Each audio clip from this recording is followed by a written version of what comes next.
god. Shame on you, sweet Nerevar. I'm a god. I'm a god. I'm a god. God. I'm a god. I'm a god. I'm a god.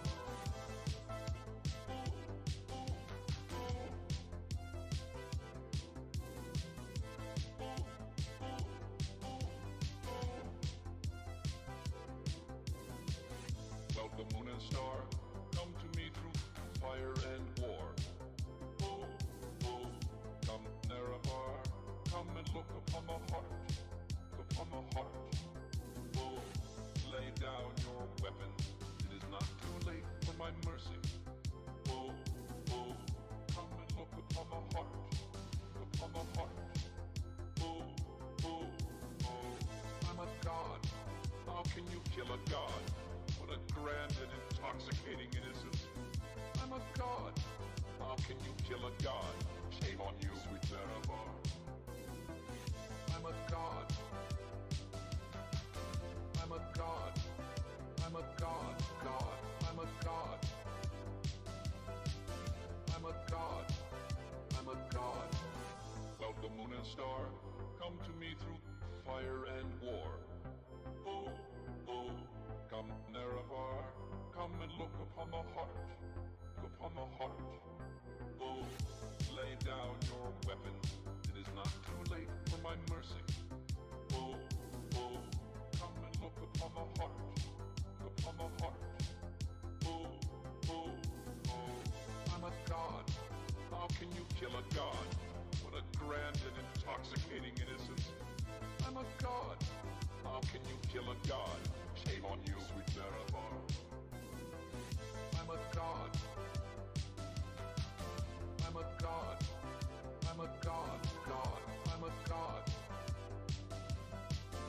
I'm a god. I'm a god. No recall or intervention can work in this place. There is no escape. No recall or intervention can work in this place. There is no escape. No recall or intervention can work in this place. There is no escape. No recall or intervention can work in this place. There is no escape. Oh, I'm a god. How can you kill a god? What a grand and intoxicating innocence. I'm a god. How can you kill a god? Shame on you, sweet Nerevar. I'm a god. I'm a god. I'm a god. God. I'm a god. I'm a god. I'm a god.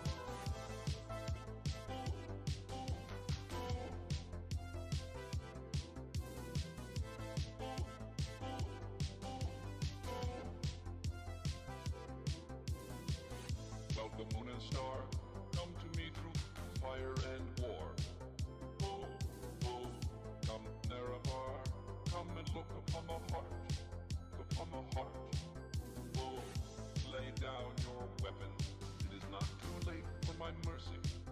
Oh, oh, come and look upon my heart, upon my heart.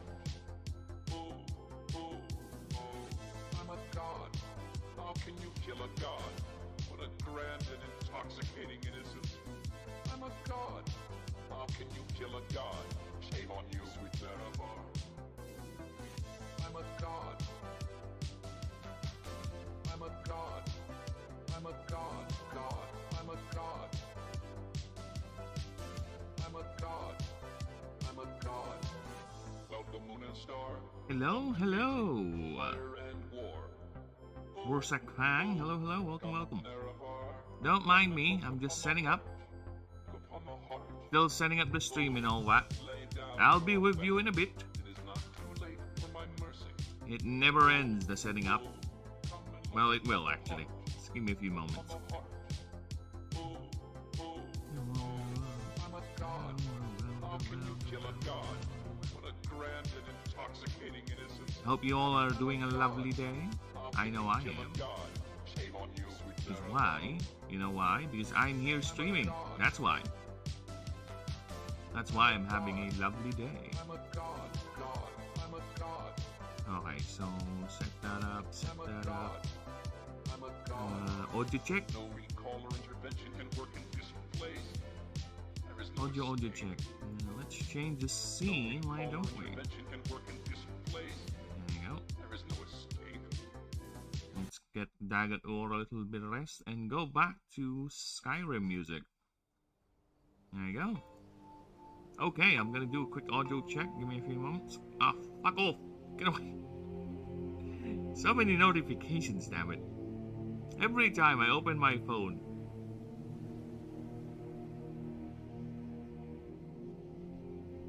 Yes, it's quite a rainy Friday here in the land of Philip. It's Friday. Alright. I can hear myself. We're fine. Alright. That's all I need to know. Buzz off.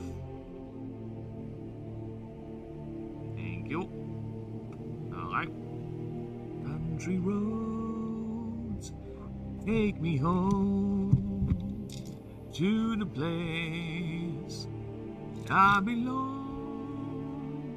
West Virginia, Mountain Mama, take me home, country road. I hear the voice and the morning out she calls me. Radio reminds me of my home far away. Driving down the road I need a feeling that I should have been home yesterday. Yesterday, country roads take me home to the place I belong. West Virginia, Mountain Mama, take me home. Country road, oh, take me home. Country road, oh, take me home. Country road, don't take me home. Country road, don't take me home. Country road. Sorry about that. I just had to sing it. I just had to sing it.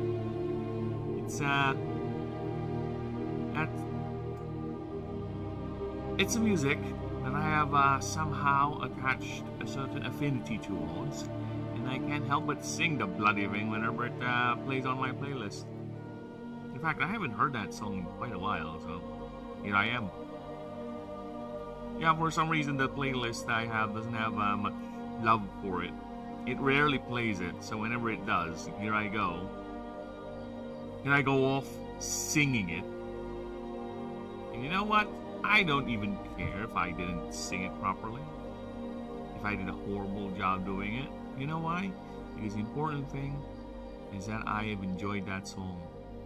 Alright? And hopefully, you peeps kind of do. In a certain twisted sort of way. But yes, what are we doing today? Today we are continuing the journey of our void starter creatures. So we have done, like I said, I have completed last time Nullflip. So here he is. Now we're going to do Donkey Hog. Donkey Hog is next. That's the second ascension form. Then Shuri Mami will be next. Then I'll be doing the last one after, of course. Then we'll be moving to regular creatures. By regular creatures, I mean I'll be doing the ones I've made first, because there's a couple here that I have made already that is not technically a starter creature, but is a part of the main roster. Right? So I'll be doing them first. I'll be completing their ascension lines, their profiles and everything. And I'm thinking of maybe doing a separate file for each and every one. Because what I have learned from the starter doc is that, let's just say, they take up a lot of space. This entire dock right here, just to give you guys an idea, this thing is already clocking at 50 MB, which is quite big. And The drawings, I know. It's because of the way I do the drawings. They're like very, very highly detailed. What do you call those things? Segments or layers. So multiple layer drawings, and I keep two versions of it: the PNG file and the Krita file. And the Krita file are quite big. But just to give you an idea, the action poses folder is already 3 gigs almost. 2.3 gigs, and it's, I don't know how many drawings I've been done here already, but there's a lot of them, right? So yeah, and it's only gonna get even bigger because I'm only like halfway through the roster, so good luck to me, right? Now, as for online, I have been making quite the advancement. To be honest, I am done with the character rules. Technically speaking, I am done with the character rules. So next stream, I'll be going through this on a proofreading pass, right? So we will get to know what the starters or the races are, you know, the lore about it, what do we expect with the game, the base rules for the character, right? So it's done. I'll be doing that next stream. That's a guarantee. So I'll both do a reading pass and a proofreading pass all in one go. Right? We'll do that. And there's this place is a bit, you know, we must put something there. You know, let's put italics in there. Oh no, this one is fun. Yeah, let's put in the god of let's put in Plazivitus. There you go. Waving hi. Hi. There you go. There you go.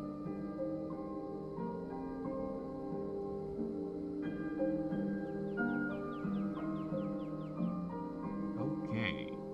So yeah, I'll be doing the proofreading pass, and we'll see if we need to adjust things, if we need to add more things. But in the meantime, this is it. This is the entire doc. We're good. Another reason why I want to do it next stream actually is because I am doing the marks list. So marks are technically, how can I put this in simple terms? Marks are the equipment for Pokemon. For Pokemon, they're the items that you attach to your Pokemon, right? Where Pokemon, you can only attach one item per Pokemon.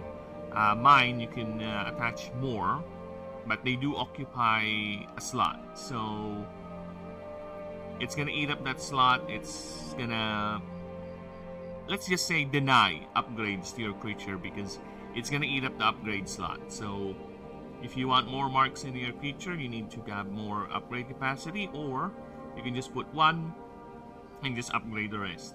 But either way, since it's equipment for creatures, you can remove it anytime you want. Yes, and I have, see, as you can see, I'm working it, rewriting it, changing it if need be.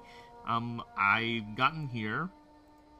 So once I've done the whole set, I'll be doing a proofreading pass for it as well, and probably gonna add more marks to it because there's a couple of marks I've created on the character rule sheet. Like a really couple of them. So yes. In the meantime, that's another thing we'll do once we get to the proofreading pass. Another one is, that's it. That is it. That's all the things I was able to do offline, actually. But as you can see, I already made a new folder for the new rules. So after I'm done with that, I'll be working on rewriting the, I think I'll also rewrite the typing of types, but I can do this online actually. This is more of a flavor thing. So yeah, I can do that online. I'll be rewriting the what are creature stats, that one. So we'll be rewriting that. Where is it? There you go. I'll be rewriting that because this is the very first doc I made And I am 100% sure this thing is outdated as shit, so I need to update that. I'll be going to that, updating that. Then online, like I said, I'll continue making the creatures, because that's the fun bit. Or at least for me, because there's a lot of drawing in it. So yeah, that is the quick update of what I was able to do online and last stream and offline. I was not able to stream yesterday because of busy. And I was about to stream a bit earlier today too, but you know, it's sleeping weather, man. Here in the Philippines, there's a typhoon and the weather. You know, the perfect combination of the weather, right? Where it's raining and it's cool and it's just so fucking inviting. It's like I just want to lay down. I took a nap for I think an hour. I think.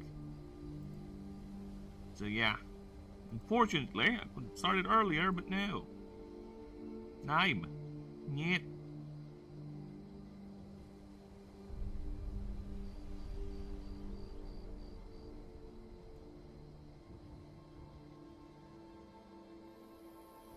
Okay, so let us continue now.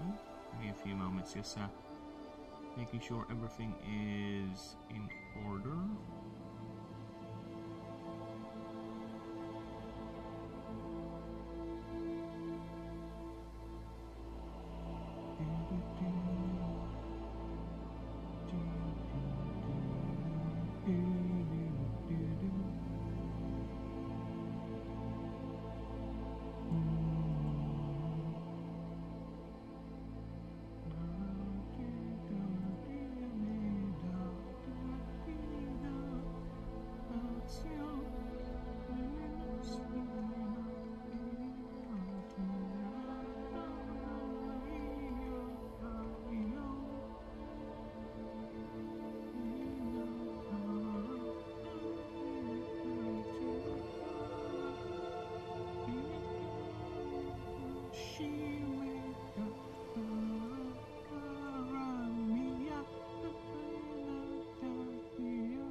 Arpeliage.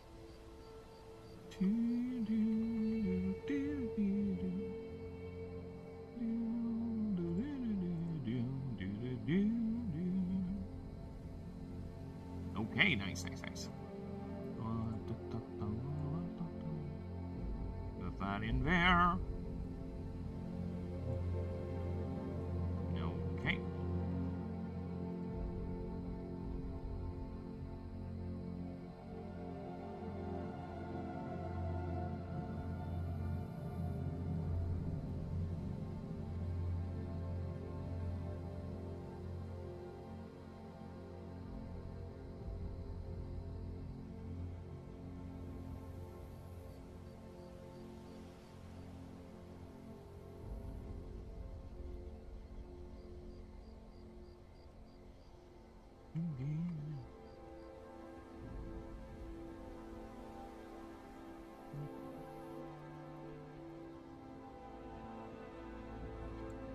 It's think of a donkey hog as like a dog and a wild boar combined, and it's made of alien biology.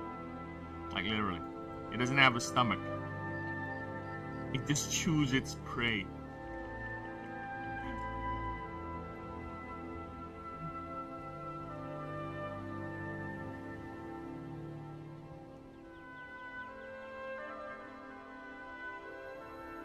Highly muscular legs.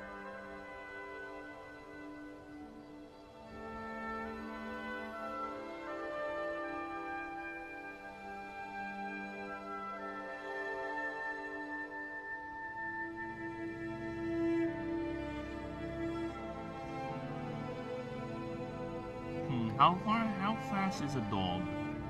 Alright, Google time. Fastest dog in existence. Fastest breed of dog.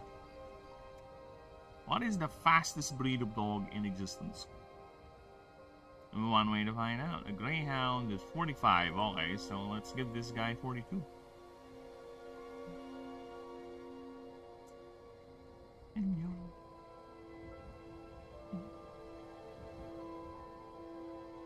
Oh shit! Oh fuck! Oh, thank you for reminding me, Ninja. Oh yeah. Shit. I am so much.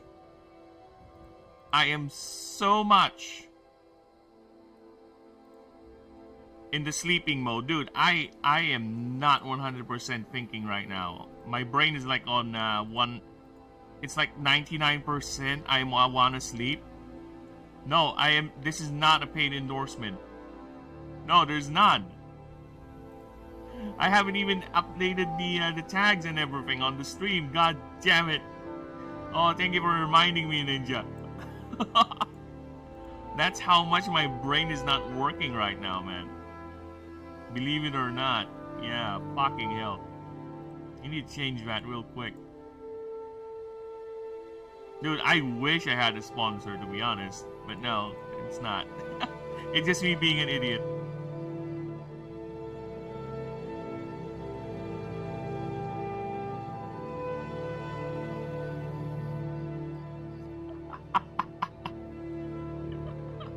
Oh my god, thank you, Ninja. Oh, that was me being an idiot.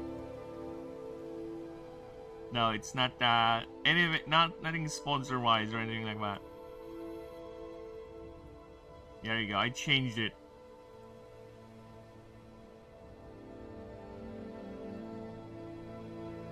Ay.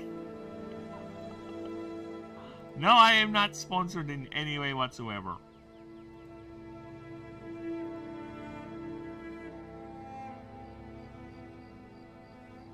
I don't know if it still says paid promotion, but I already changed the things. Fucking hell. Are you not sponsored by QuibGift? No, I am not, unfortunately. I don't have Quibbies and Gifties. No. They tried to send me a package, but it didn't pass through the port authorities, because they thought it was some sort of a terrorist package, and they had to cancel my sponsorship. So unfortunately, yeah, it was quite a lucrative deal too. If it went through, I would have gotten like a box every other week. Damn, not even by Punto? No, not even by Punto. They tried, but apparently their CEO is a racist. He thought with my voice, he thought he was dealing with a Western person.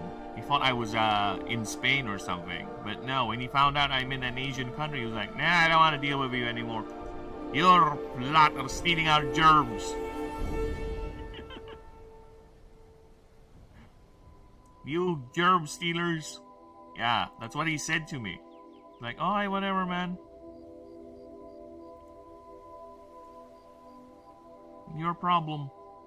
So yeah, there you go. That is my that is what happened to my almost lucrative. Randy the Goblin would have really upset by Quid Gifts. Ah, I know, but I don't think that Randy even knows, and I have no way to reach Randy. He loves gold, man. He loves gold, and you know what's gold? My channel is gold. He would certainly love it, but no, I don't think he was told. And unfortunately, I have no way to reach him. He's quite hard to reach, considering what happened to the last time he tried to go public. Imagine people are trying to get into his pool of honey. Or his, rather, pool of honey. That's Joe. I'm mixing up the memes, damn it.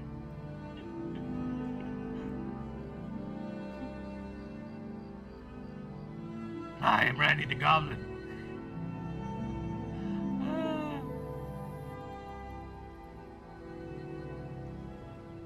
I have not seen the EFAP yet because Rags was there, so I kind of want to watch the that EFAP because I do miss the doggo. I really do miss the doggo, but I'll get to it. I'm just too busy. I don't even have time to watch EFAP nowadays because fucking hell. I'm not even paying too much attention on the YouTubes. There's all my backlog, dude. If you're gonna see my my YouTube, it's like how many tabs worth of backlog, which is fucking annoying. But what can I do? Too busy and all that. I'm having a hard time enjoying the long form content I used to enjoy a lot. There's too many things. There you go. So this is how big a junkie hog is, and this thing is, imagine, like I said, imagine it to be a cross between a big dog, wild boar, with an anatomy of an alien being that defies existence. Because again, it does not have a stomach. It has a mouth, but it uses the mouth to engulf its victim and chew it while it absorbs everything inside it. Well, at least that's the current concept, because sifting is actually a base type. Yes. A void type? That's a base? It is based. True.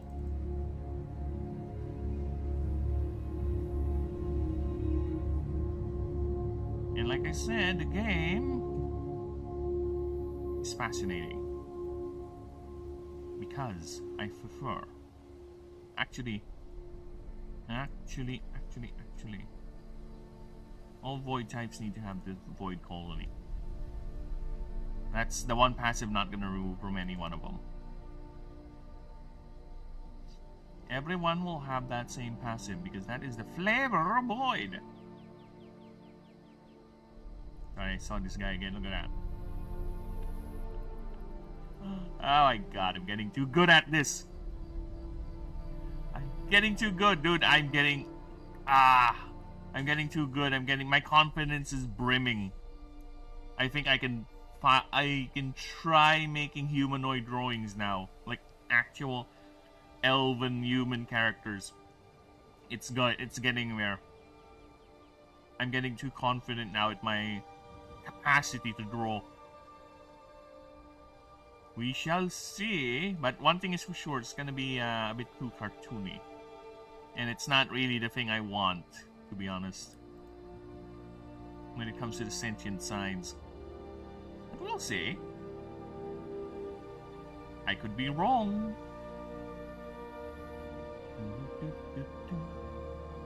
I could be right.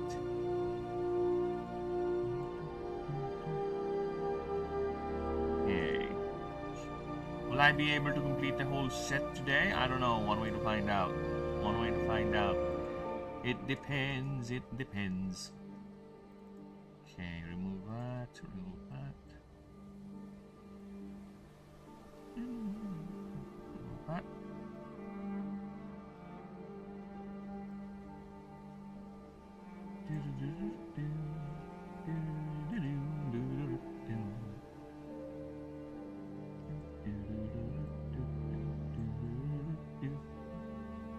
Nice. Alright.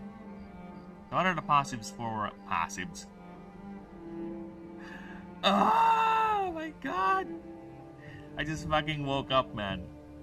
I took a nap because like I said earlier, sleeping weather here in the Philippines.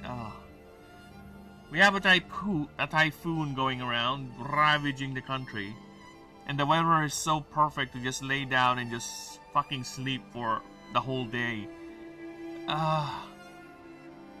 It's hard to control it. It's hard to keep it. Hard to keep myself from fucking falling asleep. But you know what? Nothing I can do with that other than just press on.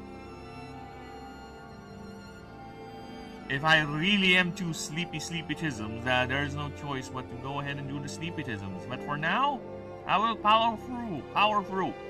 I have recently refreshed, so I should be ready. I should be fine. Hello, Denisium. Hello, welcome. Glad you caught me while I'm still awake. Because I'm partially drifting to the land of sleepiness earlier. I was supposed to start like an hour earlier, but I was so fucking sleepy. I just took a nap. And it's just because of the bloody weather here. Well, since you're here, next stream we will go ahead and do the proofreading check for the character rules, the revised character rules. So they're done. They're all ready to go. Yep. Item equipments have been explained. The mark system has been explained. So yes, we'll do a proofreading pass on that next stream. I'm just gonna finish the marks list so you guys have an idea what to expect and what things you're gonna aim for probably when building your team, because the marks, as I said earlier, they are the equipments for your creatures, and each one of them will consume 5 upgrade points. So if you don't have free upgrade slots, then you can equip. But the fun thing is, you can equip as many marks as you can, as many as you want. It just depends. All right. So I'll go ahead and start rewriting these, adjust some numbers, add more, because most likely I will be adding more.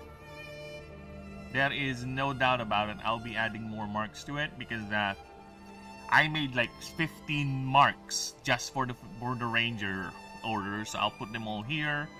And I think I made another 2 for the other background, so yeah, I'll be putting there in the list as well, because consistency is the key. Alright, I'll have to get that discipline 100%, because once I get to programming, we'll have to painstakingly put them in one by one, and if any mistaken syntax, spelling, or tagging, it's going to cause the whole thing to bug out or most likely not work. So that's another reason why the discipline must continue. Not other than the fact that it's very, very good to have a very consistent language throughout your document. So yeah, we'll be doing that next stream. 100%. That's what we're going to do. So my aim for today, hopefully, is to finish up the entire line for Donkey Hog and Shruby Mommy, but we shall see. For now, I am at the stage of thinking the passives for this guy, because this guy is very rambunctious. It is the spirited void, because it's like a dog. It's a happy-go-lucky thing. I already have an idea for what drawings I'm going to do with it.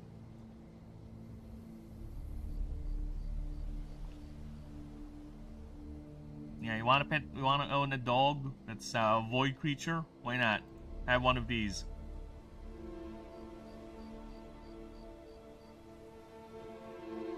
Can you ride it? There, you can kind of technically maybe ride it. Yeah, because this is only 5 feet. You're a 6-footer. Yeah, you're gonna be a big boy, but yeah, I think you can kind of ride it.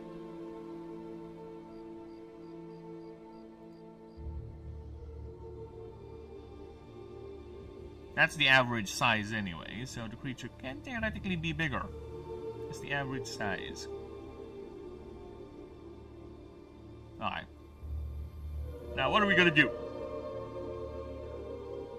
What are the passives? Enough stalling, Burb. Give me the passives. Now. chill. Dude, if I were just making the passives just like Pokemon or Digimon, so I would be plus 10 more damage, plus 10 more HP. Boring. Alright.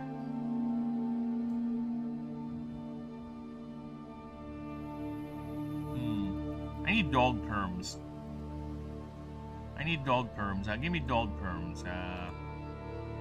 Terms to describe a very active / playful dog.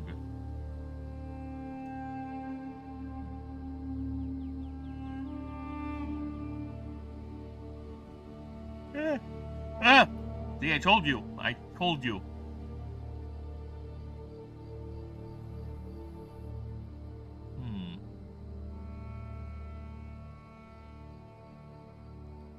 Oh yeah, I can do that.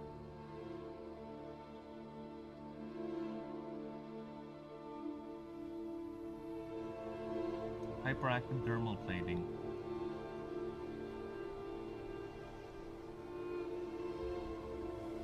Nah. Hyperactive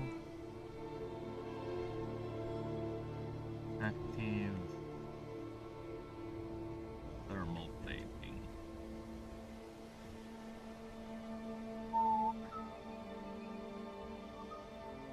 Oh, is whistling on stream rude? I don't know. I don't know much the full decorum of this whole streaming gig, okay? But I am just enjoying this music. Right here. Right. That's Age of Empires 3. Yes, I have a lot of experience with strategy games where people grew up playing action games like Metal Gear Solid, you know, stuff like that. I grew up playing a lot of strategy games. Strategy games were my jam. Warhammer, Dawn of War, Red Alert, Yuri's Revenge, StarCraft, Age of Empires, you know, even some of the weirder ones like Dark Planet, Battle Realms. Yeah, strategy games are my thing. And they often have very, very good music. This is the, I think this is the intro music for the game. And dude, the copyright, I was correct. I did got flagged for copyright with one of the music I played the last stream, and it's the Tenacious D tribute, right?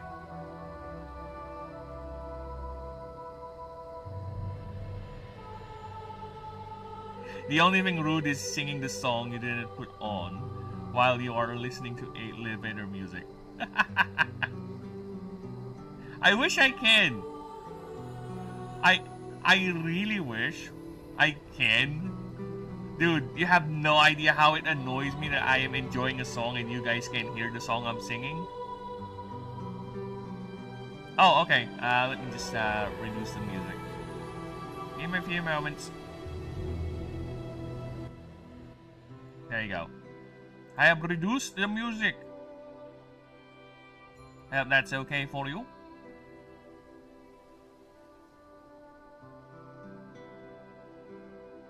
While we were... I wish I can, dude. I really wish. I really love sharing music or things to you, the things I find very fun in the world to other people, but I can't because copyright is a bitch. Like I said, I got flagged for copyright last time. And here's a song I wish I could have shared with you guys. Hello, hello! Almost heaven, West Virginia, Blue Ridge Mountains, Shenandoah River. I gotta sing this song, I'm sorry. Oh, they're older than the trees, and the mountains. No one like the breeze and the road.